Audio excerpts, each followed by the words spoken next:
reality looks like.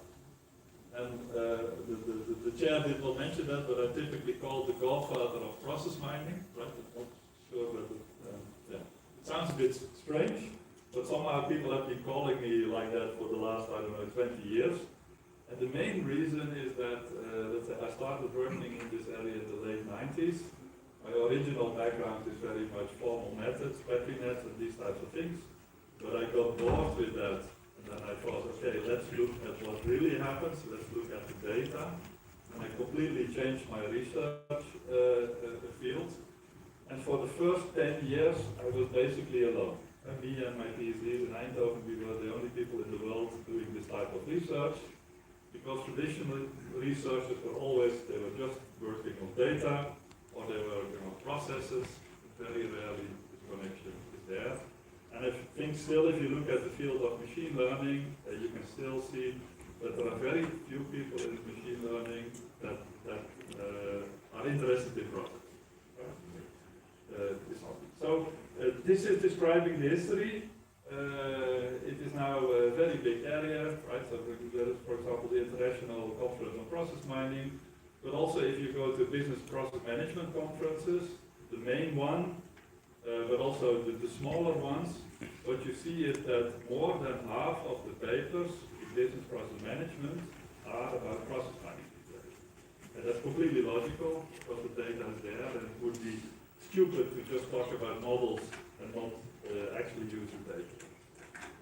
So this research that we started in the late 90s kind of resulted in a complete category of tools.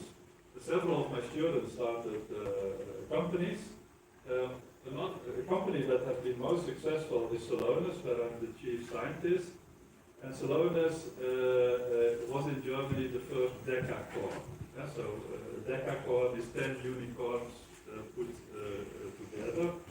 So this is something that is, although I think many of you are not aware of this is something that is of great value and is much more applied than what you are aware of. So what you see here are some logos of let's say, our customers, and so many of the larger organizations in the world are already using process mining. And over here you see the three founders. So they discovered one of my old articles, started using our open source software, and then created a company. As I said, it's a category of tools. Right? There are over 50 commercially available tools there. All the analysts are making, like, let's say, these types of diagrams, where we always like to see Celonis in the top right. But it is just not to show how important Celonis is, but that this is not a one company thing. It is like a product segment. A new segment of, let's say, software tools that exists and that is being used and that is very relevant. So also, for example, Gartner is releasing the so-called magic quadrant for process mining software. That's what you can see here. So this is only listing, let's say, the large ones. What you should also see is that Microsoft is investing in this, ServiceNow, IBM, all of them. So hopefully this catches your attention. This is something that's interesting and that provides opportunities also for this community.